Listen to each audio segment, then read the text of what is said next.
Oke, kembali lagi bersama saya Henry di channel Kifam, channel untuk belajar bercocok tanam dan beternak bagi pemula atau bisa disebut newbie farmer atau petani pemula. Oke, untuk sore kali ini ya sembari ngabuburit menunggu waktu buka puasa, saya ingin memperlihatkan kebun porang saya yang sudah ternampak dan terlihat dorman, sahabat Kifam. Jadi ini sudah dorman ya.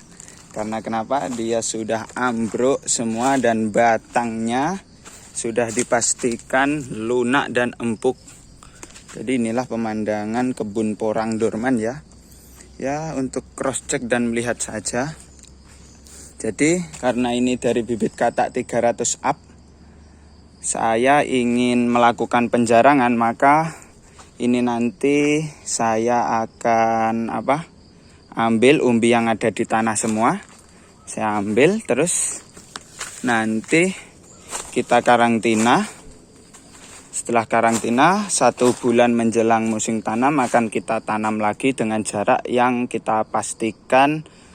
Karena ini pertumbuhannya kemarin di video yang setelah saya upload itu ada 2 dan 3 on, maka bisa dipastikan dalam waktu musim depan minimal berat adalah 1 kilo, sehingga kita sudah bisa memanennya, atau bisa disebut kita bisa memasukkannya ke pabrik ya. Mungkin kita sembari melihat mana katak-katak yang sudah putus. Nah, seperti ini ya sahabat Kifam. Ini putus kataknya. Nah, jadi kita inilah panen katak ini. Kita harus ambili katak-kataknya. Nah, ini juga. Oke.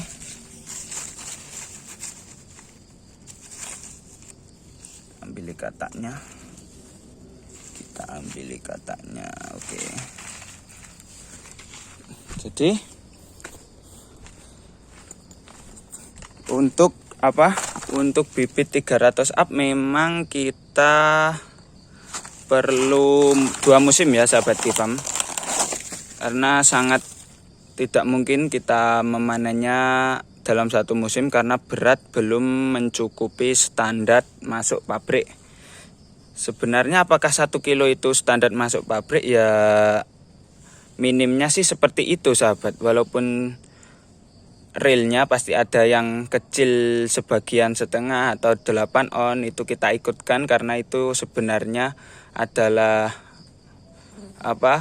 kita bersamaan dalam memanennya. Maka kita patok 1 kilo itu adalah berat dari porang minim untuk masuk pabrik ya.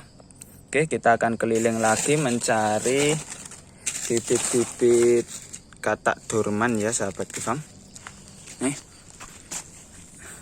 karena udah 1 minggu lebih ini tidak turun hujan sahabat, jadi sudah bisa dipastikan sekarang sudah memasuki musim kemarau. Jadi kita harus segera mungkin melakukan pemanenan katak ini. Ini banyak ini, oke.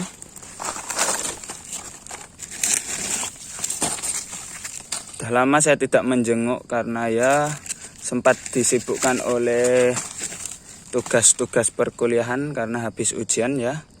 Mungkin mohon maaf kalau saya sudah lama tidak upload dikarenakan ya masih belajar. Ini banyak ini kataknya.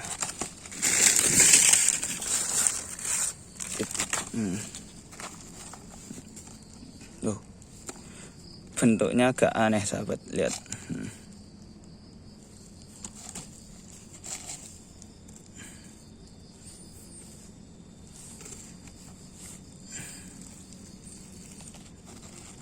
Oke, kita kumpulkan lagi sini.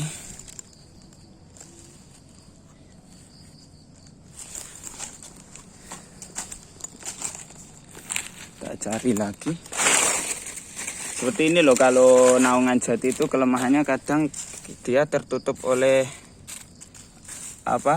pohon-pohon jati ya sahabat. Jadi kita harus lebih teliti dalam mencari katak-katak yang dorman Ya karena nah, seperti ini kelihatannya katak ini. Nah, katak dia. Jadi kalau kita tidak teliti ya bisa rugi sahabat. Naungan jati, naungan pohon-pohon besar, pinus dan lain sebagainya itu mempunyai dampak yang negatif sebagian. Walaupun sebenarnya dia juga memberi keuntungan dalam naungan agar ketika musim panas itu tidak langsung menyongsong kepada pohon porang kita. Tapi di sisi lain juga ada kelemahannya, kita menjadi lebih sulit dalam mencari bibit katak dorman.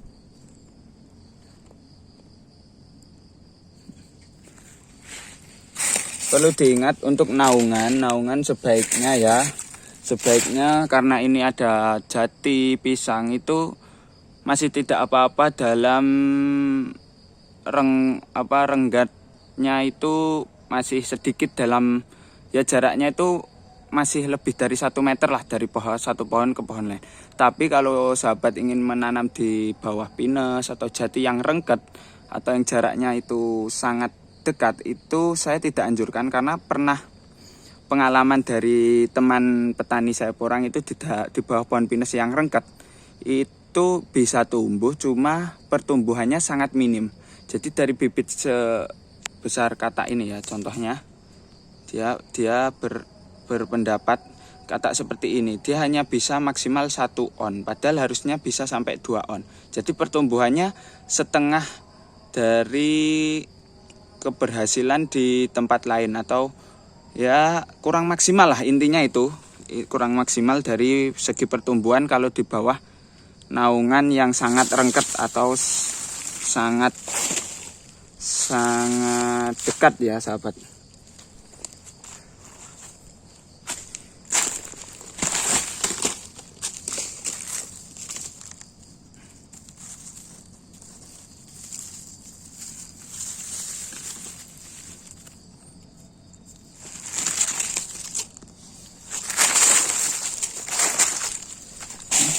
Katak super ini.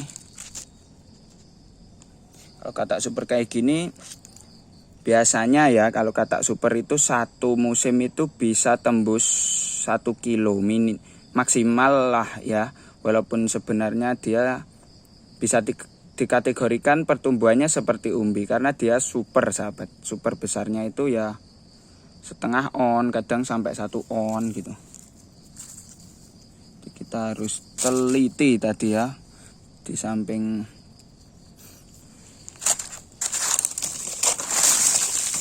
jadi saya kemarin kan upload video ke studi di tempat ngerayon ya, di tempat sahabat saya Heri, yaitu yang menyuplai atau ini semua bibit juga dari beliau.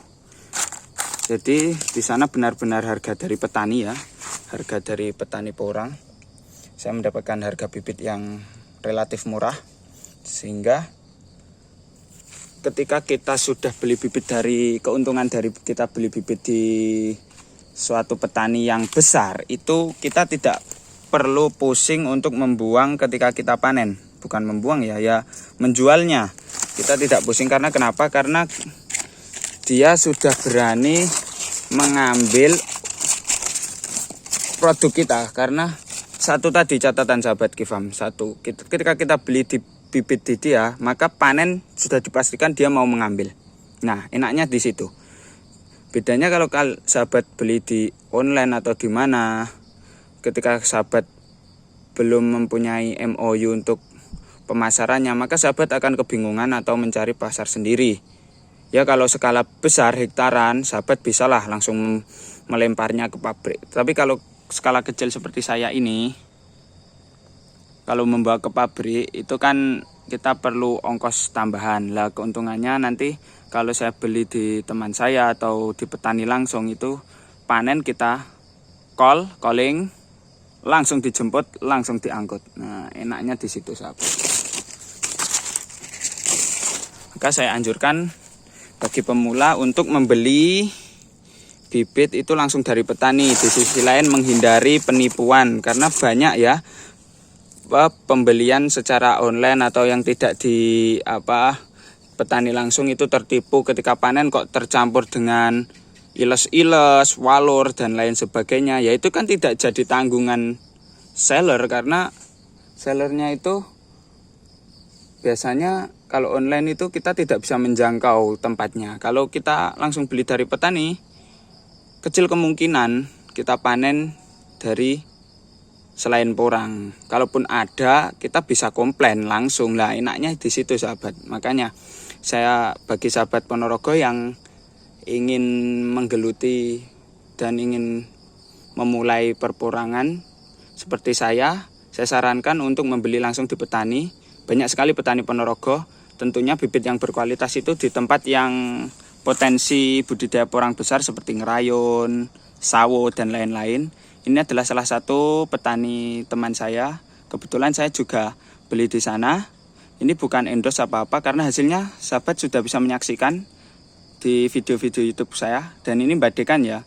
Secara iklim saja kita beda, maksudnya tidak terlalu dingin dan dia bisa subur.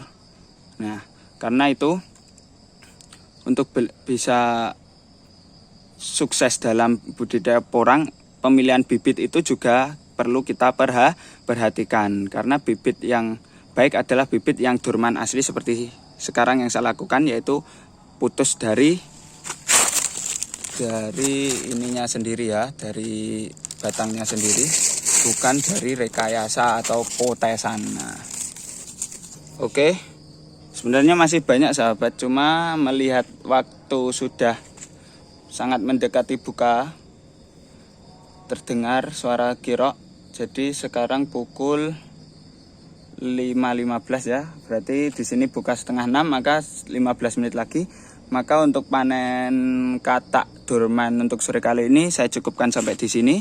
Jadi intinya tadi untuk pemilihan bibit, sahabat Kifam, bagi yang ingin memulai dan memulai dalam bertani porang, pemilihan bibit adalah prioritas, karena kita tidak tahu sebagai pemula mana bibit yang baik dan mana yang bibit yang tidak baik.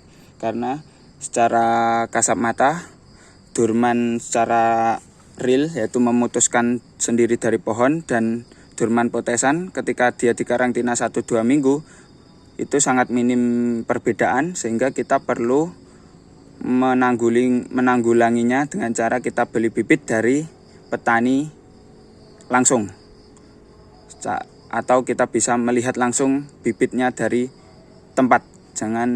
Bukannya saya tidak menganjurkan beli online, karena itu rawan pembohongan atau yang lain sebagainya. Maka itulah tadi intinya ya, pemilihan bibit lebih utama. Dan untuk bisa dalam bibit skala 300 up atau ya 150 ke atas itu per kilo, bibit katak 150 ke atas per kilo itu biasanya 2 musim. Dan untuk bisa bagi kita petani pemula dalam skala kecil, untuk dapat memanen mudah dalam pemasarannya, juga saya anjurkan MOU atau kesepakatan dengan pembelian bibit di petani. Nah itu dia, mungkin cukup sekian ya dari saya. Terus support channel Kifam dengan cara apapun terserah, karena dukungan sahabat bisa berupa apa saja dan apapun. Sekian, terima kasih.